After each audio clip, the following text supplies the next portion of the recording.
Guess who's got 7 thumbs and just got fired from the morgue for stealing? This guy. That was an awful joke. We always start with an awful joke, so get used to it. Or get lost, I suppose. Have you ever heard of Deadman? Oh, I don't play Deadman. I'm not a PKer. I don't like Deadman. I'm bad at PKing. It scares me. Guess what? This Deadman is for you. Because they have made some key changes that will allow any man to be dead in Deadman less often. You'll be dead less often in Deadman, which is good. Number one thing, just the quick hitters. When you die, you no longer lose items out of your bank. I am so pleased with that update. Oh my gosh, that is the greatest thing ever. What are the other quick hitters? There's breaches. Breaches is when like monsters spawn all over the place. The worst part of the breaches was there'd be 2,000 people all on the same server trying to kill one NPC. And it was just like chaos, and you couldn't see what's happening. And if someone was attacking you, you couldn't see what was attacking you, and you couldn't pray, and you just die. So they've made it so breaches will be super spread out. The monsters will be all over the place, and it'll allow you to actually see what's happening. There's a lot of other quick hitters. The rewards look awesome, so stick around. We're just going to talk about all of these. I'm going to do some light theory crafting at near the end of the video to show you kind of some things.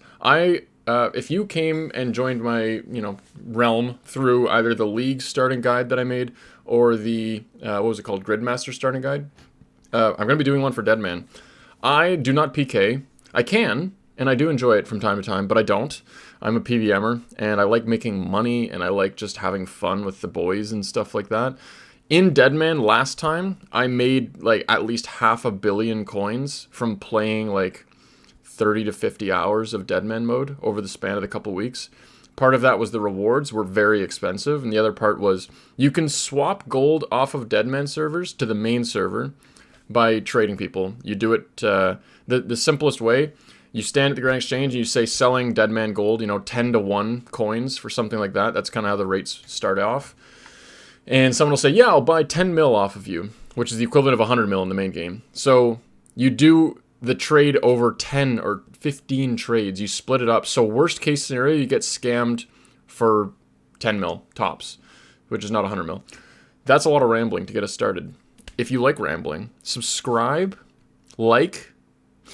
Tell me in the comments, before we get too far in, what is the most remote training spot that we could find in Deadman? There's some spots that are quite remote, that are hidden and no one goes to.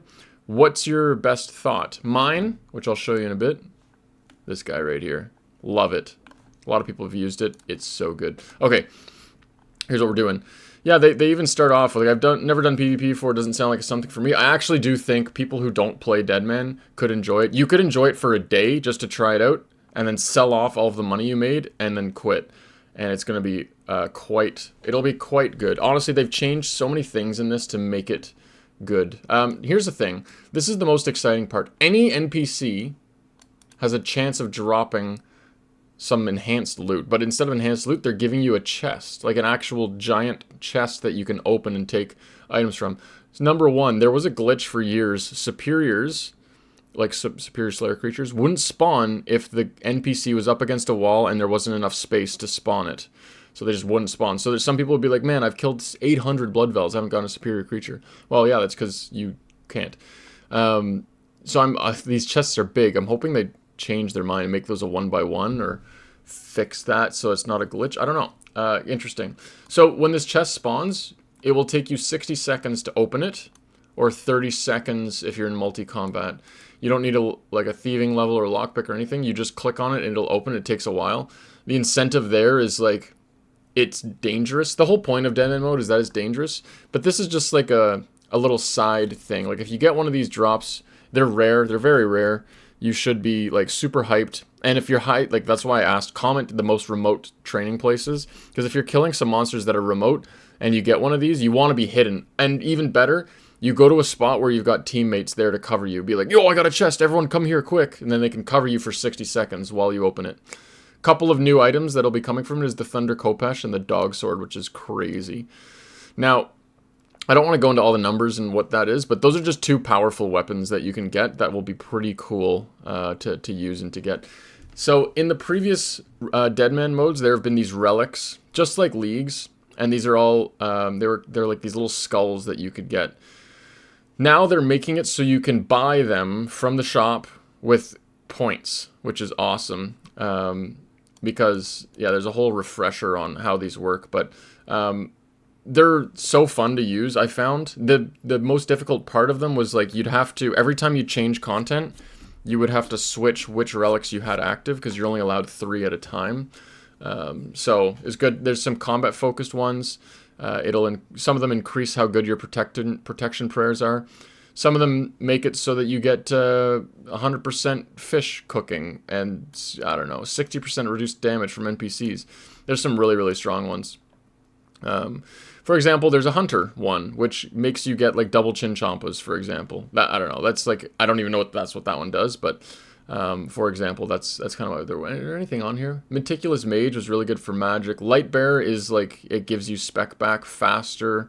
Food Master, Well Fed. One of those was like when you heal double. So you can make a combo of these relics that will make it so like it's hard to die. Even if you're a noob, you can have like the tankiest and coolest relics turned on, or whatever they call them. The Deadman skulls turned on so that you're good. Now the best part, I'll close this down. Most of these sigils that aren't PvP oriented have been converted to permanent unlocks, meaning you buy them from the shop and keep them active forever, rather than juggling your sigils constantly like in previous Deadman modes. Simplifies. You got to keep these leagues and these Deadmans simple. They were getting more complicated and more convoluted as things went along. Just make it simple. It's all good. The PvP combat oriented ones will still use the old system, so you can only activate 3 at a time. But all the other ones will be forever attuned to you. So here's an example of like some permanent ones. So resistance, deft strikes was like it increases your attack speed with melee. I don't remember what onslaught did. Augmented thrall lets you, it made it so your thralls hit like 5x damage, I think. Restoration was you get 5x HP regeneration, if I remember correctly. Now I could have done my homework and looked all these up, but it's more fun for you to correct me in the comments. So definitely not baiting interaction. Okay, so the next step, I kind of glazed over. This is a shop now that you can get into. It's called the Deadman Skull store. I think it's an item that you get. It's a mysterious skull given to players, and it gives you access to the shop from anywhere, which is pretty sweet. You get points for leveling up, killing bosses, completing achievement diaries, etc. You get skull points. So then in the shop, you pick what you want to buy, which is great. A whole new level of like planning and things like that. Now, in the previous Deadmans, you wouldn't plan. You'd just kill stuff, hope to get lucky with a drop, and then that was like, oh, that's the relic I got. Now I can sell it or I can keep it. So this is pretty sweet. It lets you get your points and buy things that you want. You can buy all these like different relics and stuff, but you can also buy all these lamps. So if you love lamp, like the Anchorman guy or whatever, then you'll love this because this will auto-complete whatever quest line you would like. Simple as that. 3,000 skull points to complete the Dragonkin storyline up to Dragon Slayer 2. That should probably say up to and including Dragon Slayer 2, but you know, semantics, you know what I mean. So on top of that, you'll be able to check when the next breach is happening, trade in archaic emblems, change your spell book. The only really important thing that you can't do with it is change your prayer book. Whoa, there's a different prayer book in this, man? Hold up. What do you mean? Yeah, it's right down here. Okay. Here it is. So here's some permanent high cost ones. This is like, these are crazy. The titanium, the meticulousness, those are as permanent unlocks is crazy good. And then the Ruinous powers gives you a new prayer book where it's going to be the pking prayer book. You don't buy this if you're a PVMer usually. But it's just it's the more powerful prayers that do more damage. Breaches. So they're spreading those out, and they're going to drop some cool items. They're tweaking the drop rates to make things good. Things were too low in Deadman Armageddon. They're too high in Deadman Apocalypse. What is this one even called? Annihilation. They had to go with something else, A. Yeah, breaches, cool. So breaches are every 8 hours. There's like a notification.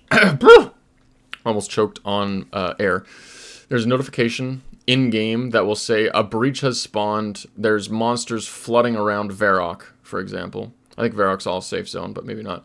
it'll say like, oh, like go check like around Castle Wars. There's monsters everywhere, and you go and it's literally like Bando's boss, like Grardor is there, and you've got like Jad is there, and it's attacking people. But if you can kill Jad while getting attacked by Grardor, and you get the drop, then it could be a Thunder Kopesh, a Dog Sword. It could be any of those like Vesta's Long Sword. Gonna be those huge drops. You could also drop these emblems. The emblems you can trade in for potions and food and whatever else that you need, which is pretty sweet. I think you can buy like untradeable items like Void Knight armor or something, I don't remember. They're pretty fun and they're a great way of making money. So those are coming back every 8 hours, and it's worth like bank all of your expensive items, go in with the raggiest gear you can, and try and get some loot. Bank keys, a lot of text here. We're removing bank keys. It should encourage players to keep themselves busy and get out in the real world rather than sitting at the Grand Exchange figuring out what to invest in or sell from their safety deposit box. You used to be able to put items in your safety deposit box, which lets you store 10 items that had to be tradable items, that had to be not degraded, so you couldn't put like a degraded piece of Barrows item, and it had to be... I don't know, there was a bunch of stipulations around them. Oh, it couldn't be a stack of items. Like a smoke rune is one smoke rune. You can put a 1,000, it's one. So, people used to buy, okay, I've got $1 million cash. If I die, I lose this $1 million cash, even if it's in my bank. So let me swap that for, I don't know, 5 dragon plate skirts, and I'll put 5 of those in my deposit box, which uses up 5 of the 10 slots. Now I can go out into the world and enjoy. The biggest thing was like people would just mule. They would just trade their cash stack to their other account, which is sitting in a safe zone, so that when you go out and if you were to die, you wouldn't lose your cash. You just get it back from your other account. They said it was not allowed. I'm sure they banned some people, but like, come on, I'm sure everyone was doing it. I actually didn't. I was proud to say that I didn't. I just was very smart. I would just any cash that I would get, I would buy the relics with it, because the relics were you don't lose those when you died. So that was pretty sweet. Summary, bank keys, if you remove those, it'll help your bank organization. Okay, that's not a big deal, come on. It will feel more comfortable sculling up. The intent of Deadman mode has always been to encourage combat. Somebody mining the rock that you're eyeing up, skull up and take them out. Previous iterations have made sculling up feel way too punishing to players who aren't exceedingly comfortable in PvP. We're hoping these changes will change that. So, in one of the earliest, if not the first Deadman mode, it was 30 minutes, 30 minutes, of you can't go in a safe zone if you were to skull up, which is absurd, because I would skull up. I was killing people at the wilderness lever because they had nowhere to go and you couldn't teleport in combat. So I was killing people there, and then I would go like kill ice giants and ice warriors for like half an hour to wait out the skull, and then I would run to the mage bank and tele home or whatever.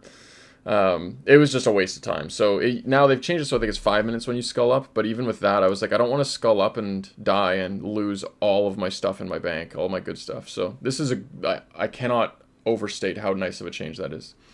They're changing the combat bracket world. So you don't want to be a level 3 that gets killed by a level 126. So what they've done is they split it into different worlds. Once you hit level 61, you are forced to change into a new world. Which is a new bracket. You can't attack anything, you can't even bank, you can't do anything. I think it gives you, like, you can go to you can teleport to a safe zone. As soon as you're there, they lock you from, like, doing any interactions. You gotta hop worlds. So, yeah, 3 to 60, 61 to 80, 81 to 95, 96 plus. So if you're like a low level 96 or something, you're gonna get stomped by level 126s. That's a pretty wide range there, but should be good as well. You just get people who like build accounts. If you want to stay as a pure, you go to level 60 and you try and like lock your XP stats. I think you're able to lock them by talking to an NPC, so you can stay in that combat bracket. XP rates are 10x, skilling rates are 10x, which is great in the early brackets. It then goes up to 15x, and then in the final bracket is 20x combat XP multiplier. So we're talking 2 mil XP an hour just by like attacking the sand crabs, which is a lot. So that's pretty sweet, but the nice thing is the drop rate multiplier. So early strat for me would be rush to level 81, 4x drop rate multiplier, go to Barrows and kill it with an air staff, and try and get myself a bunch of Barrows gear because it's always good and it has a good alch value. And if you're getting a 4x drop rate, it's going to be so fast. And you get a couple of those relics that increase how good your magic is. Like you're probably getting like 4 Barrows items an hour, 5 maybe. If you get an Aram's top or a Carol's top or something like that, you're printing cash. I do that every Deadman mode, and I've made a lot of money. And then I'll swap that money to the main game and be rich as heck. It also just drops runes, and in previous Deadmans, it would give you supply drops from the Barrows chest. It would give you like Ceradon and Bruise from the looting the chest. Anyways, it's crazy. But overall, 10x skilling XP multiplier, so you can plan your route a little bit for like specific things that you want to do. But yeah, these combat bracket worlds is a very fun thing, and it makes it a little bit fair for everyone. I remember in Deadman mode a long time ago, I got killed by level 126 or 123, whatever it was, when I was like level 70, and I was like, I'm logging out. This is insane. So those are a lot of the changes, but overall the rewards. There's one final list of like a full changelog, and that's where a lot of the underrated things are coming from. But overall, the rewards look awesome. This is the Wilderness POH kit, so you can change your player-owned house to look like you're in the wildy. It is so cool. I love it. And that's like a poll. These are all poll questions. Home telly, so it'll be like a little lever comes out of nowhere, like the wildy lever. You look left, right, left, right again, pull the lever, boom, through the floor. I think that's pretty sweet. That'll be a nice little cheap unlock, probably. This is the big one, the weapon recolors. The Staff of the Dead, Toxic Staff of the Dead, will now look cool. It has a little, like, spooky guy in him, and then when you spec, that'll be the overhead spooky thing. The Bofa and Crystal Armor getting a black-red combo ornament kit. It looks really nice in this little mock-up here, and I think a lot of people will like that one. That goes on top of the Void Waker, the Nightmare Volatile Staff, the Armadyl God's Sword. There was a handful from the last one where I believe this will just be the same. Does it say? More cosmetics into the kit. Permanent toggleable rather than being kits that you lose on death. So they're, yeah. So this, it doesn't say for sure like this is a new kit, but it's going to be the same as last time. So if you already have the Void Waker kit, then you could apply it to one of these things, as far as I know. So, yeah, they had some reasoning for going with these items instead of others, but yeah, it was sound. NPC spawns and emotes, this is unbelievable. This is like, we're in the golden age, we're in the platinum age, because Jagex is thinking of some stuff that no one thinks about. This is a great reward to come from a temporary game mode like Deadman mode. Should we add the ability to spawn a random NPC, a random event NPC, whenever you defeat another player? It would be a reward from Deadman Annihilation. It would be toggled, tradable, purchased with points. So you'd be able to, like when you kill someone, instantly the sandwich lady would pop up and smack you with a baguette, which is hilarious. It's the same as the Halloween. Like every year in October they have the Grim Reaper shows up and says R.I.P. and then slices you with this thing. So that's a really cool idea. Getting all the random events to come and yell at you. Pretty sweet. A more personal touch, you can have an automatic taunt, which is awesome. So as you kill someone, it could do any of these. It could do star jumps, push-ups, sit-downs. What are those called? Sit-ups, aren't they? Slap head, smooth dance, crazy dance, party trick. It's pretty funny. I love that. Nothing worse than dying in the wilderness, except for getting like Fortnite moved on. You know what I mean? So that's a great. Those are great rewards. I think it's enough to make me want to play it, because a lot of people are going to want these things. So what are we looking at next here? The miscellaneous changes. So long list. We're going to read through some of them. Sailing will not be enabled. It's just too complicated. It's too early.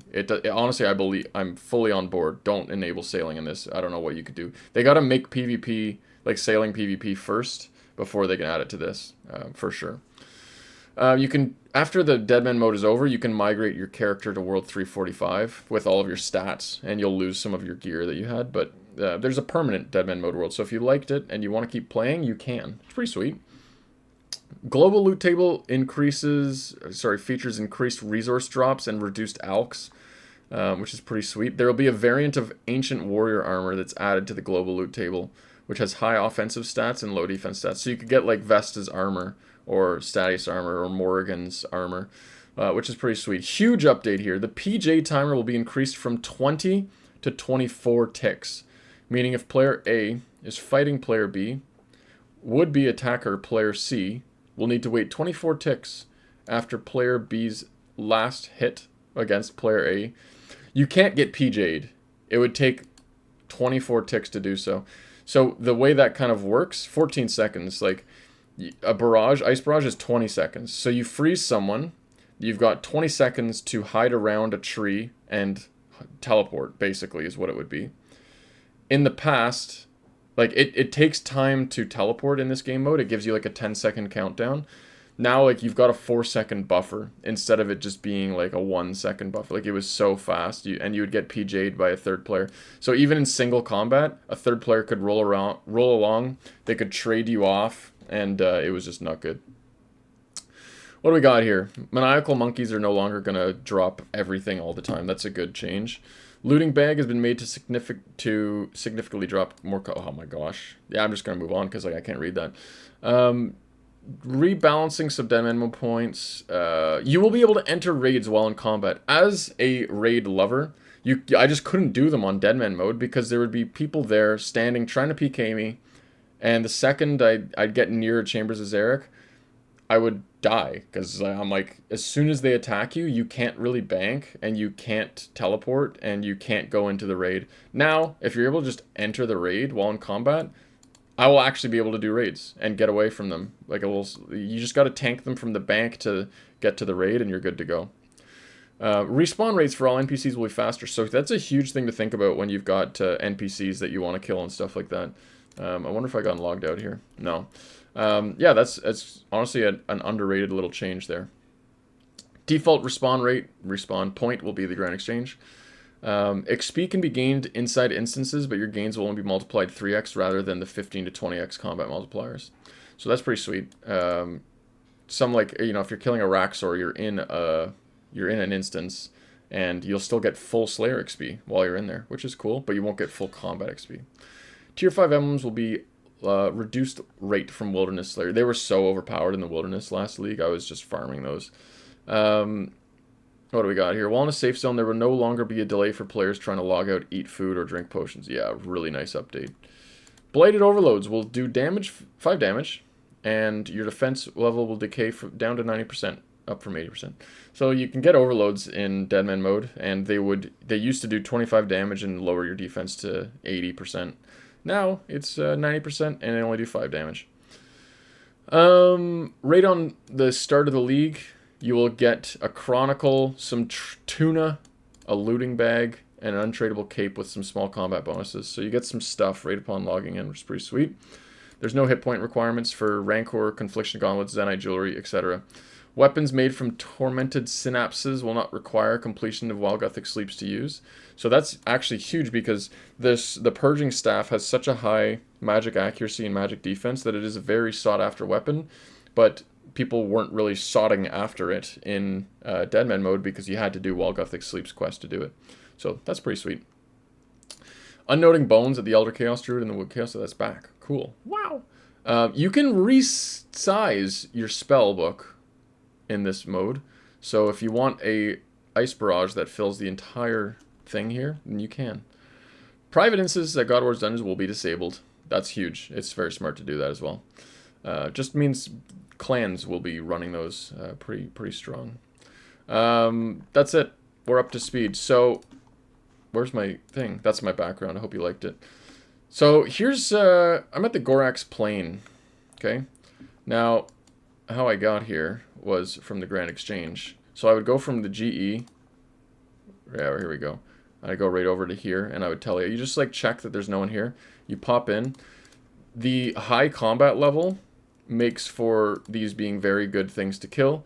You know, decent hit point stats. They do a lot of damage, so you just need some relics that will heal you up, and you can't pray against them. So these were great to kill, but the best part, so see when I come in here, nothing was attacking me while I was standing on this. It's not a safe zone, it's just weird, it like breaks them. They don't attack you if you're in there. They're so aggressive. See how like they can all see me? If I come over here, you'll see this one will turn as, like it's so far away and they all attack me. So getting away from PKers was quite easy in this spot, especially because when you look at the wall, everywhere on these walls is a cloud bank. So you can enter the cloud bank, and I'm now inside the wall, which is really weird.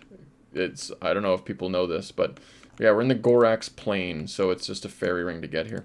So if a PKer came in, and I always safe spotted them over here, and was getting a lot of high level drops because of their combat level. It scales with their combat level. You don't want to just, you know, farm goblins and they all drop like Vesta's longswords. Like it makes sense that the higher level things drop them more frequently.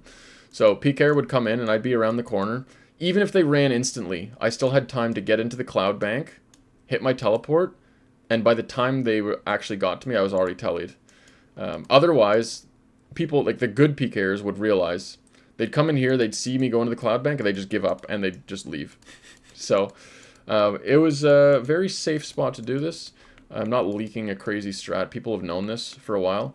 But I definitely want to make a guide of all of the good spots, or some very good spots around the world. So if you do have any ideas for me, send them my way. I'm definitely looking at, like, what is there over here in Varlamore? There's probably some stuff that's, like, not really common knowledge that has some, like, good drop rates and stuff. Like, what is down here in the Twilight's Temple? In the ruins of Tapioca Pudding? Like, what? Like, there's probably some stuff, you know what I mean? So, let me know what you think. Thank you for watching. It's been a long one. It's a good little rambly boy. And I hope all of you tried Deadman mode. And it's going to be a good time. And at the end of the day, it's night.